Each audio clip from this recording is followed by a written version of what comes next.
sambil menjelang tenggelam. Ubur-ubur ikan. Hey! Shalom teman-teman, aduh gimana kabarnya? Aku harap kabarnya baik-baik banget, sehat-sehat semua ya. Nah di bulan lalu kan kita udah ketemu nih di Cemilan Perdana di tahun 2025 gitu kan. Kita membahas yang di episode sebelumnya itu bahas tentang Valentine's Day gitu. Nah di bulan ini, di episode kali ini kita akan bahas suatu topik yang harapannya sih bisa relate ya sama anak-anak muda di Indonesia ataupun juga yang nonton lah ya. Kenapa? Karena kita mau ngobrolinnya di Cemilan Cerita Milik Anak Muda.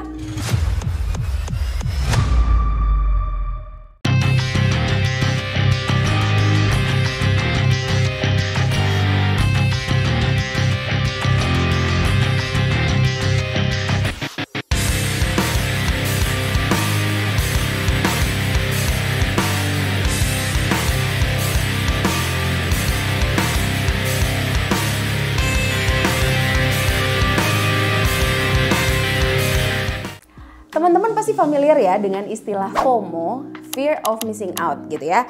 Yang si paling nggak mau ketinggalan tren, paling harus up to date gitu ya kayak orang lain dan yang semacam itu. Nah, di Cemilan kali ini kita mau ngebahas satu topik yaitu saudara jauhnya FOMO ya.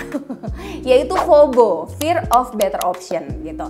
FOBO ini apa sih Kak Ewen? Jadi FOBO ini adalah salah satu bentuk kecemasan modern yang dialami waktu seseorang dihadapkan sama banyak banget pilihan yang bikin dia akhirnya takut untuk mengambil keputusan gitu ya. Takut untuk mengambil keputusan, terus bikin susah berkomitmen nih pada pilihan yang ada. Dan karena takut juga melewati atau ngelewatin gitu ya pilihan yang udah diambil gitu atau pilihan yang lebih baik itu tuh dia takut gitu. Nah kita mau ngomongin ini karena ini tuh juga sudah rame nih di kalangan anak-anak muda gitu. Dan ngobrolin ini seperti biasa tidak mungkin aku sendirian gitu ya. Aku sudah ditemani dengan dua orang ganteng banget gitu, tapi aku bingung mau kenalin yang mana dulu gitu kan, soalnya aku FOBO. Ups.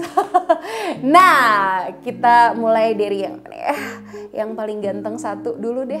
Hey, di sebelah kanan aku ini dong ya, boleh kali dikenalin siapa namanya, terus kesibukannya sekarang lagi sibuk apa? Wow. Nggak usah gitu ya. Oke. Lihat yang mana kakak? Yang bawah ya, oke. Ya, perkenalkan nama saya Tio Wagyu. Usia nggak usah ya? Nggak usah, atau mau nggak apa-apa juga, ya? nggak usah. Saya belum. Hey. Saya belum menikah, masih muda tentunya ya. Terus apa lagi? Kesibukannya apa? Kesibukannya sekarang di I3, bagian kemahasiswaan. I3, jadi I3 kampus ya? Kampus. Oke. I3, Institut Injil Indonesia. Baik ya, ngurusin mahasiswa ya. Oke, baiklah. Oke, next, ganteng dua ya. Ganteng dua, silakan diperkenalkan nama dan kesibukannya apa. Ya, perkenalkan nama saya Darren Sulu, kesibukan saya sebagai pelajar mahasiswa di Institut Injil Indonesia. Mungkin begitu ya. Oh gitu, oke. Semester berapa nih? Semester 6 sekarang. Semester 6. Oh iya. Ya elah sekolah dong, ganjil genap ya kan. Oke. Semester genap berarti tingkat 3. Ya. Tingkat 3. Oke, nice. Nah, kita sudah bertiga nih, kita mau ngobrolin soal FOBO ya kan. Kita udah kenalan juga. Nah, pertanyaan pertama.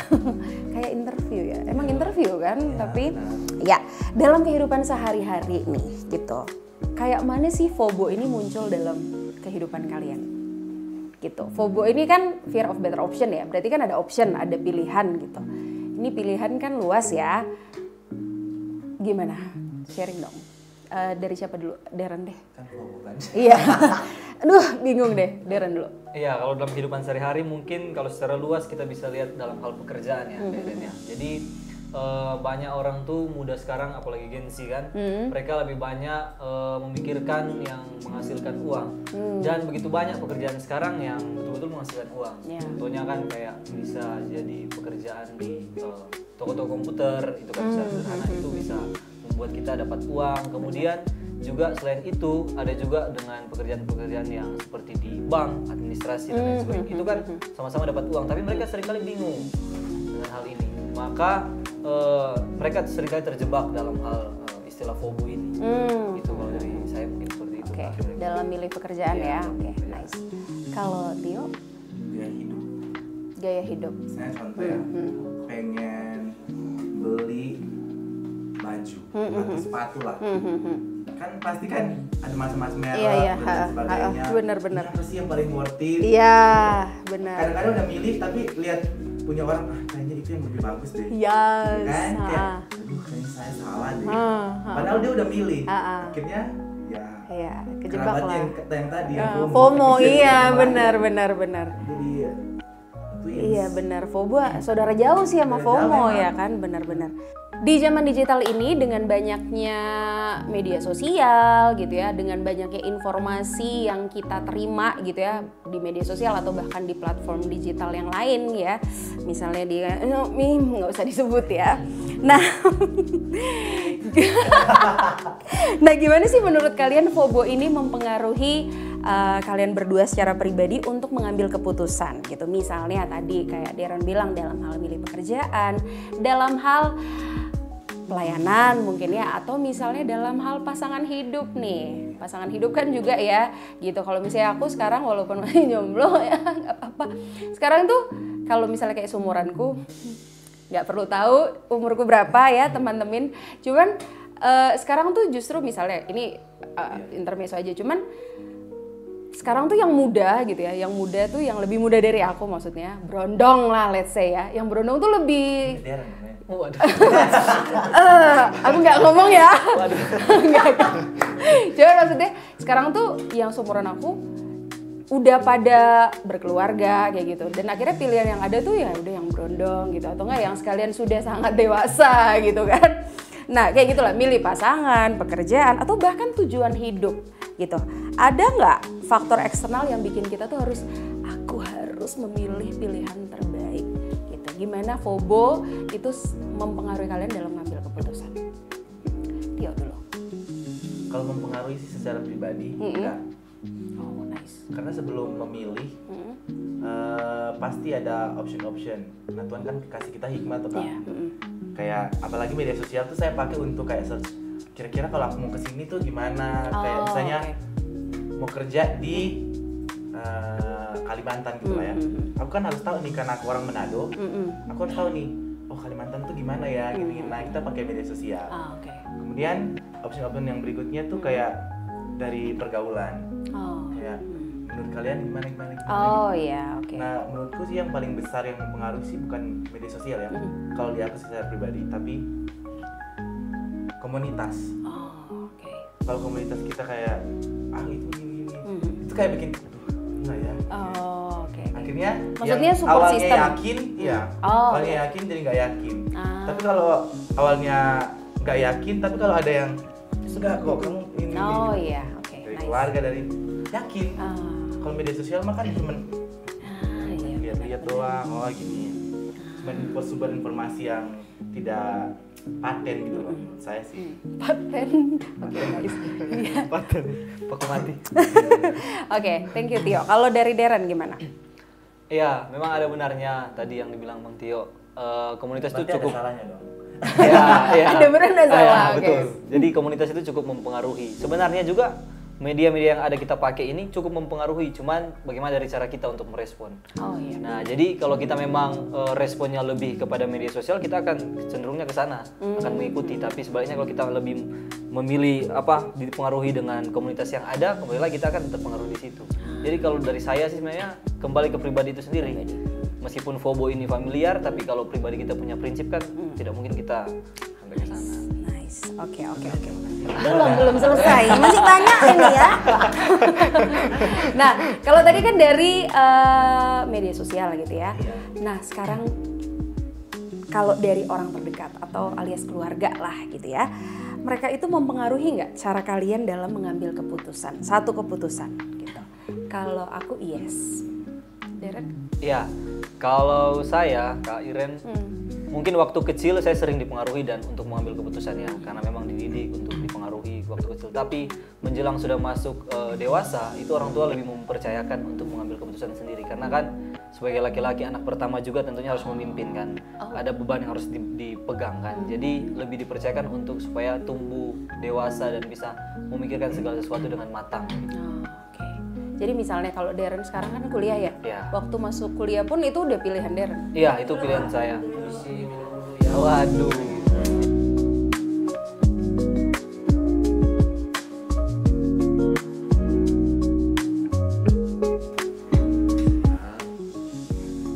Makasih ya Ariandi. Makasih ya. Thank you. See. Terima kasih. Aduh. Baik banget. Sorry ya. Terima kasih ya. Namanya cemilan ya Bun ya? Yes. Oke, balik lagi. Kalau tadi Darren bilang dari dulu waktu kecil, tapi Oh, ada lagi. Waduh, ini baru cemilan. Oke, terima kasih cemilan ya. Nanti sambil-sambil loh ya, Iya. guys. Oke, kalau waktu kecil iya. Terus waktu sekarang sih udah dibebaskan ya Iya, sama Kak, orang iya. tua. Kalau Oh, waktu dulu di penjara dia. bukan dibebaskan dalam mengambil keputusan maksudnya loh. Oh iya Dari kan. pasal berapa? Udah. Bagus. Seger banget sih jokesnya, mantap. Ya, kayak misalnya waktu ngambil kuliah ini emang cita-citanya mau jadi pendeta hamba Tuhan. Pilot. Jadi apa? Memang ada cita-cita itu, tapi di sisi lain memang sempat sebelumnya juga ada keraguan gitu kan. Wah, ada yang jalur lain nih. Kan jalur lain dalam artian mau kerja aja gitu kan supaya dapat penghasilan yang konotasinya maksudnya enak lah, kita dapat uang kan. Sudah tetap begitu, tiap bulan ada penghasilan tetap. Tapi memang ya kembali lagi harus dipakai hal-hal rohani kan. Jadi kita berdoa juga, bergumul, dan akhirnya memantapkan hati untuk betul-betul menjadi hamba Tuhan masuk di 3. Gitu Kak. Nice. Oke. Kalau Tio gimana? Kalau saya puji Tuhan dalam keluarga itu gimana ya? Saya tidak menggunakan kalimat dipengaruhi. Tapi di keluarga saya itu yang saya lihat, saya dibentuk, dipersiapkan supaya saya punya prinsip hidup. Nah, ketika saya sudah umur seperti ini, mulai lepas SMK itu semua keputusan tuh di saya. Jadi tidak dipengaruhi oleh siapapun. Oke. Karena dari keluarga memang seperti itu. Tapi ada konsekuensi kayak kalau kamu sudah pilih, kamu harus bertanggung jawab. Gitu. Tidak dipengaruhi oleh siapapun, tapi kamu harus bertanggung jawab dengan apa yang kamu pilih. Karena dari kecil itu bukan dipengaruhi ya, tapi dibentuk, dididik, dipersiapkan. Oke. Nice. Yes. Oke, setuju. Iya, benar sih, kayaknya kalau dipengaruhi gimana banget kayak dibujuk gitu ya. Benar. Kok tadi aku bilang iya lagi. Iya, benar. Maksudnya bukan dipengaruhi ya, cuman maksudnya kalau keluarga itu kalau aku ya di keluarga aku tuh mereka kasih input ya. At the end of the day keputusanku yang bakal jadi gitu ya, cuman keputusanku yang bakal jadi Tuhan di mana? Bukan, maksudnya balik ke akunya lagi gitu. Tapi ya keluarga juga ngefek sih gitu. Tapi oke, anyway, ya tadi waktunya cemilan sih sebenarnya, tapi udahlah. Sambil loh. Tadi saya sudah duluan loh. Udah duluan ya, baiklah. Oke. Kita lanjut lagi ya. Kalian tipe yang gampang atau sulit untuk milih kalau banyak orang yang kasih input atau ya saran atau opini gitu. Kalau aku tadi apa aja? Apa aja pokoknya. Dalam ngambil hal keputusan kalian kalau misalnya Karena banyak. beda-beda sih kalau aku. Oke, gimana coba jelasin? Kayak misalnya contoh lah tentang pasangan hidup, contoh aku ya. Itu kan kita bukan cuma satu kepala ya kan, pasti dua. Jadi aku pasti tanya option ke orang tua dan itu cukup berpengaruh. Kalau dalam hal percintaan ya. Tapi kalau dalam hal pekerjaan, dalam hal pilihan untuk mau jadi apa, itu enggak sih, enggak akan pernah ini belok-belok. Pokoknya kalau udah milih ya itu yang saya jalani. Tapi kalau untuk percintaan kan kayak untuk memilih pasangan. Iya, seumur hidup ya ini soalnya. Yes, Ya, benar. Dan dua keluarga besar. Iya, itu kan betul. agak urgent. Betul. Kalau Darren gimana? Darren udah pernah pacaran? Ada lagi. Iya, maksudnya kita kan nggak usah serius-serius banget lah. Iya, aku juga nggak tahu. Kalau hal pacaran kayaknya sudah jelas lah dijelaskan Mang Tio tadi kan. Jadi kita lebih ke arah mungkin pekerjaan dan sebagainya. Jadi kalau orang mau mempengaruhi itu minim sih, kurang Kak. Jadi kembali lagi prinsip hidup. Ketika sudah punya pegangan, orang boleh aja, maksudnya boleh-boleh aja kasih saran, masukan, pertimbangan, itu dipikirkan Kak. Tapi tidak merubah keputusan final maksudnya yang ada dalam diri kita. Ketika kita mau melangkah apa yang kita mau buat, apa yang kita akan ambil, tidak akan bisa merubah.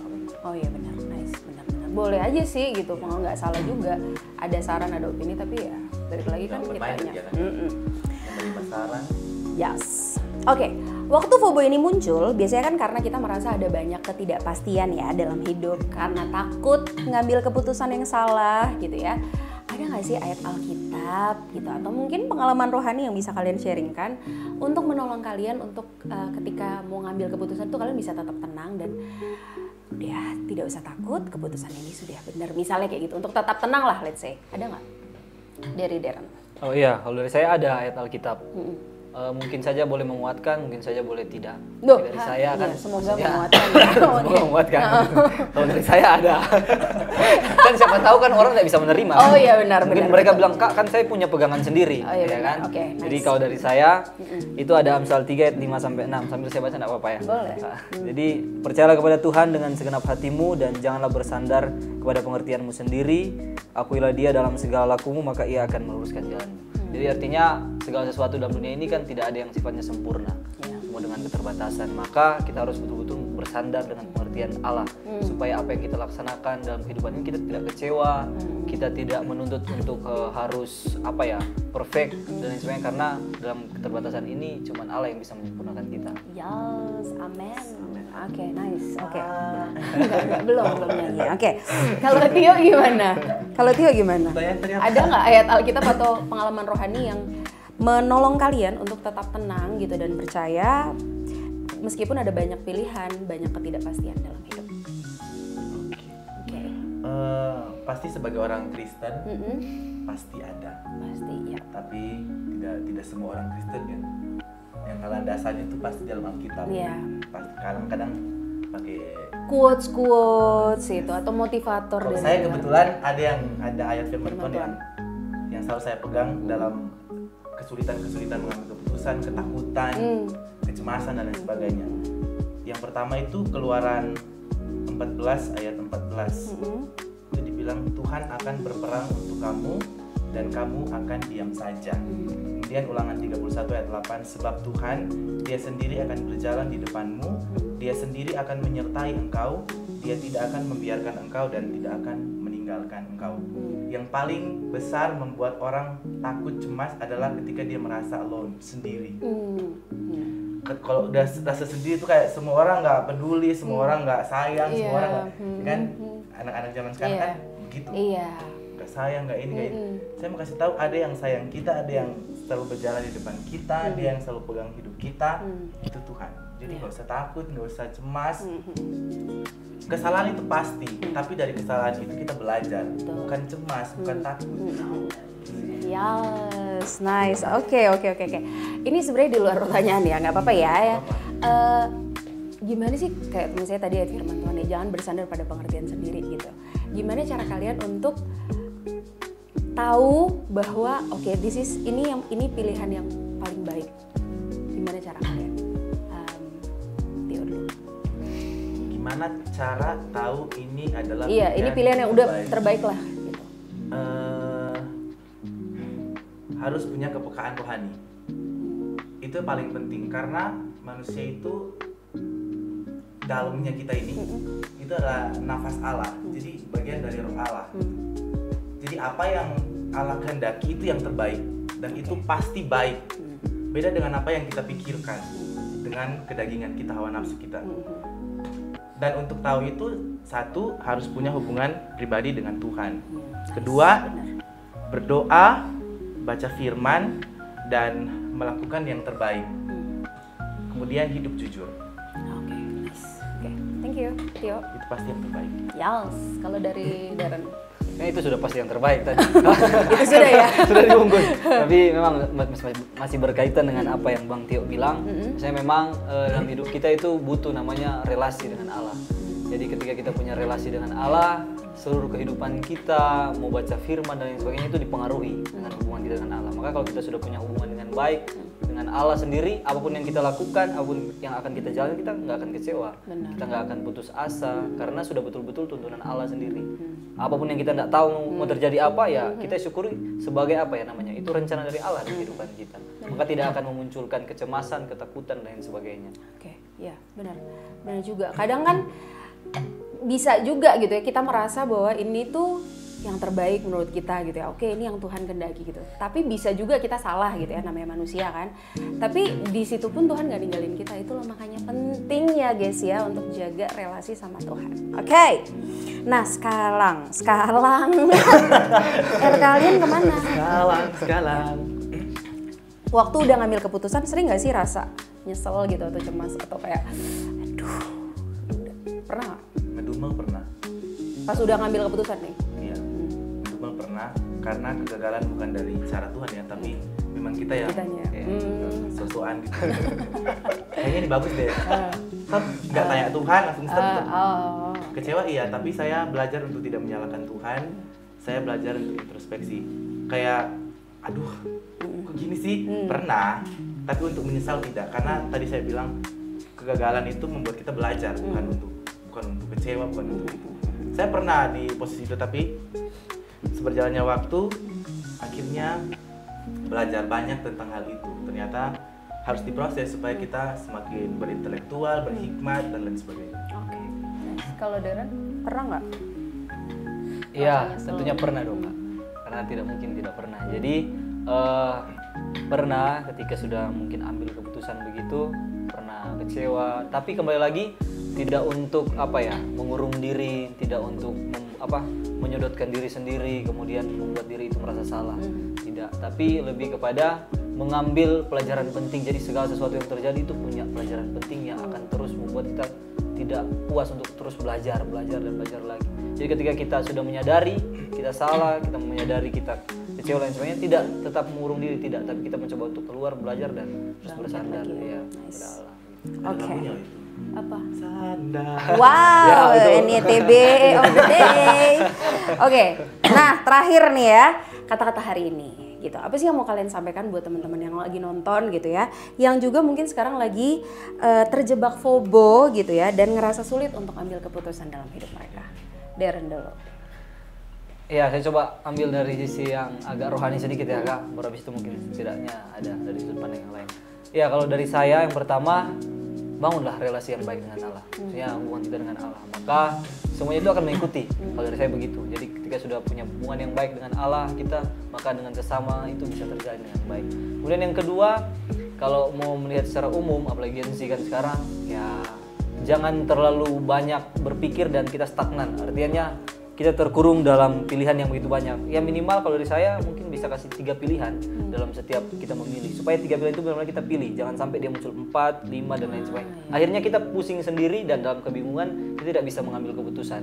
Kita mencari yang harus ada yang perfect, harus ada yang perfect. Jadi kita tidak bisa. Jadi ambillah dengan kata istilah cukup baik.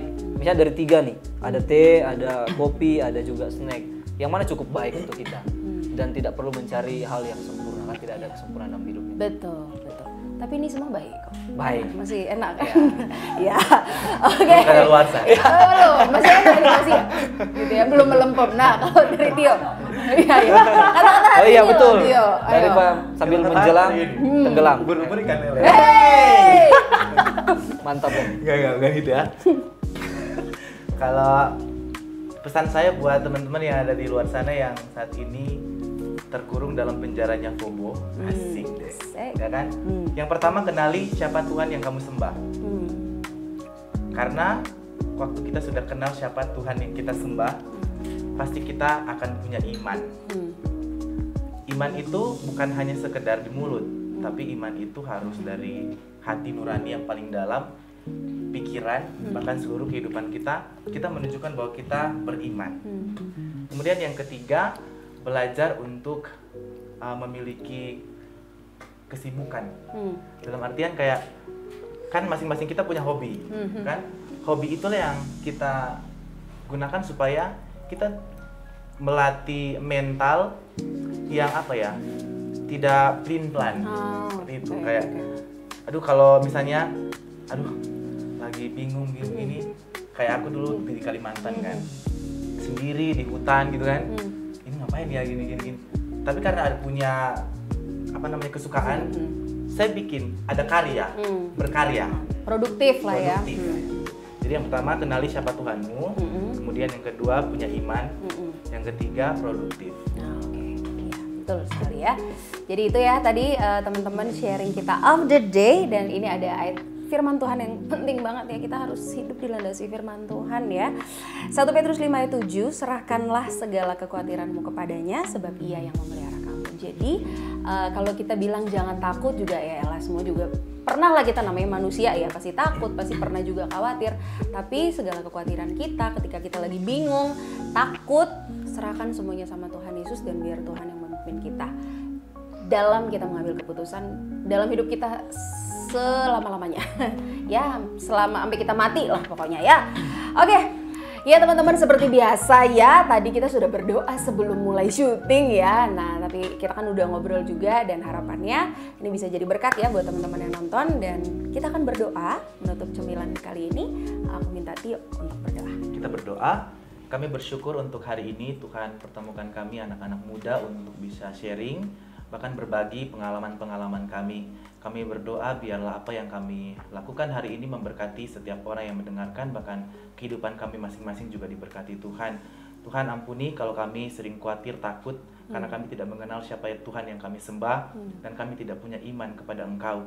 Maka hari ini Tuhan biarlah melalui apa yang sudah kami bicarakan hari ini, Roh Kudus-Mu menjamah setiap kami supaya kami punya iman kepada Tuhan, dan apapun yang kami lakukan kami tahu bahwa Engkau yang berjalan di depan kami dan kami tidak pernah sendiri. Terima kasih Bapa, ajar kami untuk mengenal diri kami sendiri bahwa kami adalah orang-orang yang berharga. Terima kasih Tuhan Yesus, dalam nama Yesus kami berdoa. Amin. Amin. Ya teman-teman, kita sudah di penghujung cemilan of the day ya. Kita akan berjumpa kembali di episode, aku ngomong edisi nggak tuh ya, di episode selanjutnya. Di episode selanjutnya di bulan depan yang akan pastinya membahas topik-topik yang seru-seru banget dan harapannya bisa relate jadi berkat buat anak-anak muda. Oke deh, kalau gitu waktunya aku Iren. Aku Deren. Gue Tio. Waduh. Kita pamit dari layar kamu, tetap pantengin IPPI TV ya, karena banyak konten-konten rohani, konten-konten yang seru-seru banget juga. Oke deh, dadah. God bless you.